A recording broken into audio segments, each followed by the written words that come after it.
भगवान राम व्यक्ति नहीं है, वो संपूर्ण विश्व के स्वामी है। इसलिए उनका मंदिर कोई इमारत नहीं थी। कभी कभी मंदिर को लेके भय बहुत बनाया जाता है। जब राम मंदिर बन रहा था तो लोगों ने कहा अगर राम मंदिर जिस दिन बनने लगेगा उस दिन मिडिल ईस्ट के देश पेट्रोल देना बंद कर देंगे। आज राम मंदिर भी बन रहा है और अबू धाबी में भी मंदिर बन रहा है। तो मैं इसलिए कह रहा हूं कि जो हमसे पूछते थे कि मंदिर वहीं बनाएंगे और तारीख नहीं बताएंगे, वो तारीख नहीं थी, भारत के काल चक्र में विकास की गति का संकेत था। इसीलिए ये कहा गया है भगवान राम के लिए, तात राम नहीं नर भूपाला, भुवनेश्वर कालहु कर काला।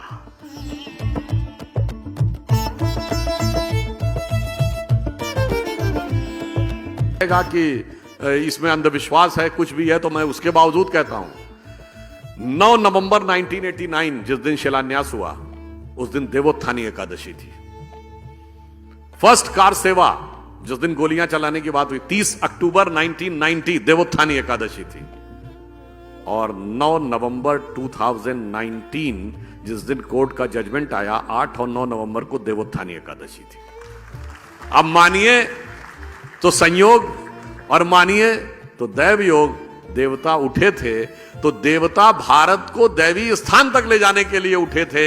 ये देव स्थानों का महत्व होता है जो लोगों को नहीं समझ में आता है कि जब वहां पे श्री राम लला विराजमान प्रकट हुए तो उनकी सबसे पहले पूजा किसने की थी? महंत दिग्विजयनाथ जी ने। 1986 राम जन्मभूमि न्यास के पहले अध्यक्ष कौन बने? महंत दिग्विजयनाथ जी के शिष्य महंत अवैधनाथ जी। और जब 2019 में शिलान्यास हुआ तो मुख्यमंत्री कौन थे? महंत अवैधनाथ जी के शिष्य योगी आदित्यनाथ जी। तो मैं इसलिए कह रहा हूं कि जो हमसे पूछते थे कि मंदिर वहीं बनाएंगे और तारीख नहीं बताएंगे, वो तारीख नहीं थी, भारत के काल चक्र में विकास की गति का संकेत था। इसीलिए ये कहा गया है भगवान राम के लिए कि तात राम नहीं नर भूपाला, भुवनेश्वर कालहु कर काला। भगवान राम व्यक्ति नहीं है, वो संपूर्ण विश्व के स्वामी है। इसलिए उनका मंदिर कोई इमारत नहीं थी और मंदिर की तारीख कोई डेट नहीं थी, वो भारत के एलिवेशन का था। और ये भी संयोग देखिए, वो तब मंदिर बनने जा रहा अगले साल। कब बनने जा रहा है? जब हम 5th लार्जेस्ट इकोनॉमी हो गए।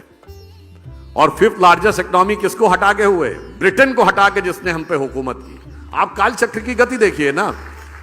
और मजे की बात यह कि हिस्ट्री में जो बताया जाता है कि हमको अंग्रेजों ने यह कहा कि हिंदुस्तानियों पे इसलिए राज करना जरूरी कि इन्हें राज करना नहीं आता है। आज उनके यहां इतनी उठापटक हुई सरकार में कि एक इंडियन उनको बता रहा है कि राज कैसे किया जाता है। और अब हम कह दूं, जब राम मंदिर का शिलान्यास हुआ तो आप में से शायद बहुतों को ध्यान हो कि पहली ईंट किससे रखवाई गई थी? कामेश्वर चौपाल, बिहार के एक जिन जातियों को तथाकथित निम्न जाति कहा जाता है, हम तो किसी को निम्न नहीं मानते, उनसे रखवाया गया था। और किस बात का? मंदिर निर्माण के लिए जो शास्त्रीय विधान है, वो जो शास्त्र है उसे समरांगण सूत्रधार कहते हैं। और समरांगण सूत्रधार के अनुसार शिलान्यास में 4 वो रखी जाती हैं ईंटें, जिन्हें कहते हैं नंदा, भद्रा, जया, पूर्णा। और उससे साथ हमने पहली 5वीं ईंट पहली रखवाई थी। किससे?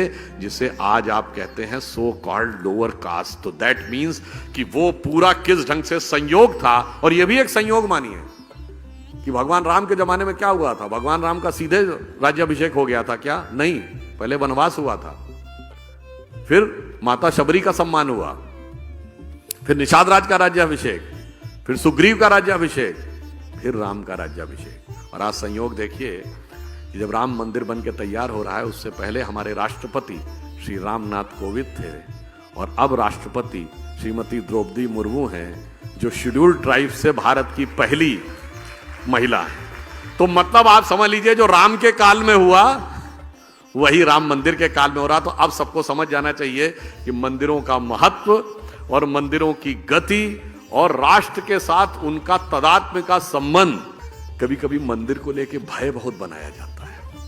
जब राम मंदिर बन रहा था तो लोगों ने कहा अगर राम मंदिर जिस दिन बनने लगेगा उस दिन मिडिल ईस्ट के देश पेट्रोल देना बंद कर देंगे। आज राम मंदिर भी बन रहा है और अबू धाबी में भी मंदिर बन रहा है।